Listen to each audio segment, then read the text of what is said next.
great show, and we are running out of time. It was fascinating to listen to, and I look forward in a week or so when it's available here in Canada watching that. Kelly, would you have the time maybe read one more poem? Kelly. Oh, yeah, thank you, for sure. This one is called Dancing to My Own Beat. It's about writing.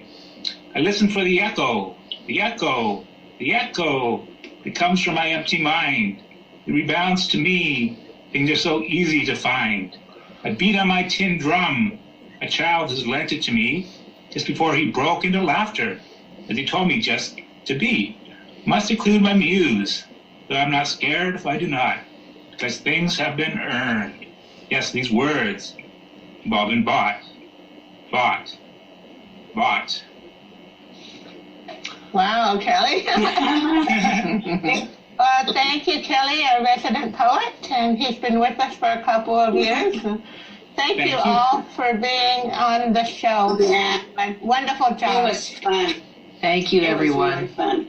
Well, it was really great to listen to, too. I will add in some station IDs and maybe Guppyman to complete the show. I don't know if Cheryl or Adina would know my background includes being a human rights officer with the Manitoba Human Rights Commission for 23 years. Yeah. I did not know that. Yeah, so I can so totally support everything you've been saying.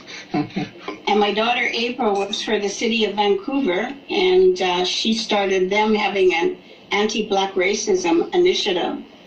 So Good, very much needed. we're doing it. yeah. The only very much. question that I would have about that initiative is they're just starting it in 2021? How come they weren't doing it in 1950 or something? 2020, yeah, exactly. Well, they denied it up until then, so yeah, just like it said in the film, you know, there was no racism, or it wasn't recognized because it's Canada.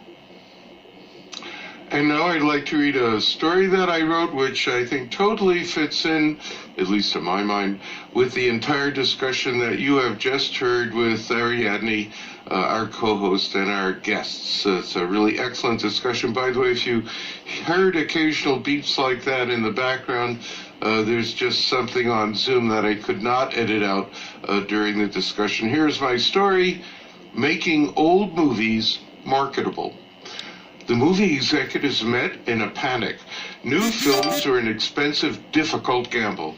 The company had a huge catalog of old films, but no one wanted them. The problem is bias, a consultant, Melanie, told the executives. Up until around 1990, she told them, films targeted audiences which were white. Minorities were ignored.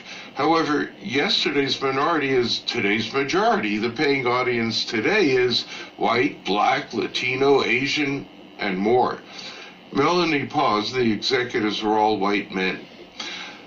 You can accept the racism and low sales, she continued, or, she added, you can make money by altering the movies to eliminate the bias. That would open them up to new audiences and new sales.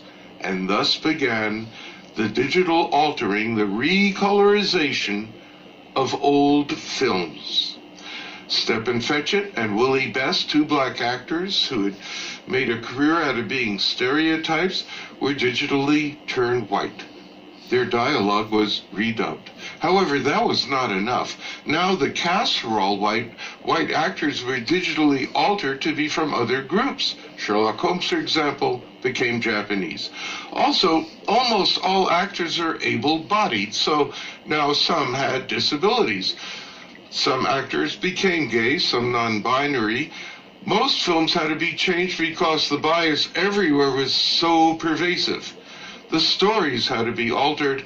More dialogue was redubbed. Well, the new movies reached different audiences and made a decent profit. The company went on to changing music it owned, which it had appropriated from other cultures. And then Melanie met with the news media.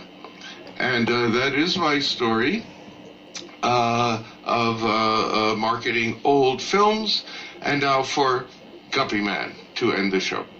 My name is Alan Green, and I am known as the poet Guppyman. This is my poem. All that you love, enjoy. Death is so sad, full of sorrow and pain.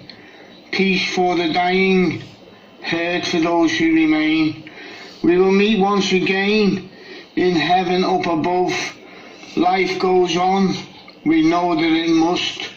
So when you are sad, your heart full of pain, find comfort and happiness with those who remain.